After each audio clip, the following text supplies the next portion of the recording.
Oui, je suis très contente d'être ici. Les profs sont beaucoup plus sympas. J'ai des amis pas comme dans l'ancien collège. Je suis très bien dans cette école.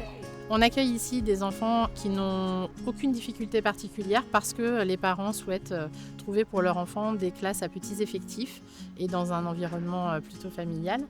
Et des enfants qui ont des troubles des apprentissages, des dyslexies, dysgraphies, dysorthographies, des enfants qui ont des troubles de l'attention avec ou sans hyperactivité, de plus en plus d'enfants qui sont en refus anxieux scolaire ou en phobie scolaire et des enfants porteurs de handicap. On a créé cette école parce qu'on s'est rendu compte il y a 4 ans qu'il n'y avait rien qui existait en fait sur le territoire pour des enfants adolescents de 12 à 16 ans.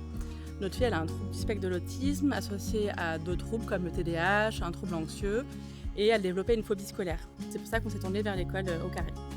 Mes enfants ont la particularité d'être jumeaux et faute de prise en charge de l'État, la solution du collège au Carré était la plus probante et la plus adaptée. Il y a une équipe pédagogique et de direction qui est en place qui est vraiment formidable. Je pense qu'il n'y a pas d'autre mot à utiliser. Ce qui est important et chouette pour nous, c'est d'avoir une équipe sur qui on peut s'appuyer et qui s'adapte aux besoins de nos enfants jour après jour et qu'on co-construit ensemble le projet scolaire de notre enfant.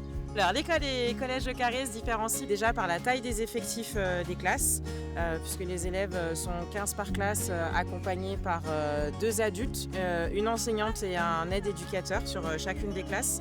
Les élèves n'ont pas 12 profs pour 12 matières, mais un prof qui s'occupe de 5 matières et des intervenants extérieurs pour les 5 autres matières restantes, pour permettre de retrouver à la fois quelque chose de coucounant et contenant et à la fois quand même la possibilité d'expérimenter avec différents adultes. Le mode de travail, on va dire, c'est pas du tout le même. C'est beaucoup mieux expliqué, c'est-à-dire quand on va pas comprendre quelque chose, on va approfondir beaucoup mieux que dans des autres écoles. Ce qui nous différencie, c'est aussi qu'on travaille beaucoup sur l'autonomie des élèves. Pour ça, on utilise un tout petit peu de matériel Montessori parce que c'est une base qui fonctionne bien. Mais on travaille beaucoup en pédagogie de projet et en plan de travail. Ils ont une liste d'exercices à faire pour une période donnée et ils peuvent s'organiser sur les temps qui sont définis dans leur emploi du temps, dans le sens qu'ils ont envie. Systématiquement, il y a un point qui est fait avec l'enseignante à la fin de la période pour voir ce qui a été compliqué et pouvoir travailler sur les périodes suivantes sur ces points de difficulté. Un de nos enfants a des troubles du comportement et on voit depuis qu'ils sont scolarisés, ces troubles du comportement, en tous les cas, commencent à s'effacer mois après mois. Donc c'est toujours encourageant.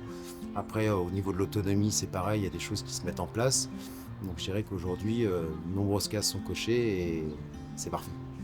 Aujourd'hui, l'État, malgré le fait qu'on remplisse une mission de service public, ne finance pas du tout un établissement hors contrat comme le nôtre. Le financement est donc assumé quasiment intégralement par les familles. Nous avons également besoin d'entreprises comme Maviflex qui ont été sensibles à notre projet et nous soutiennent financièrement. Sans ce soutien financier d'entreprises privées, le fonctionnement courant ne serait pas possible au quotidien. Alors ce qu'on attend à travers ce mécénat, c'est de pouvoir donner du sens à ce qu'on réalise au quotidien. C'est que les équipes puissent pleinement être intégrées dans cette association, dans les événements qui vont suivre et dans les engagements qu'on prendra. Les actions, c'est premièrement un accompagnement financier. On a décidé de s'inscrire sur du long terme pour 4 années déjà aujourd'hui. Le financier, parce que c'est le nerf de la guerre pour ce type d'association, reconnu mais qui n'est pas soutenu par les pouvoirs publics aujourd'hui. Mais derrière, on a aussi des engagements qu'on va porter sur les événements. On va pouvoir aussi accompagner ces jeunes à la recherche de stages, soit chez nous, mais aussi auprès d'autres entreprises du secteur ou de la région sur lesquelles on a un tissu économique qui est bien fait, qui est lié, et qu'on pourra mettre à disposition de l'école au vecteur de développement pour ces jeunes par la suite.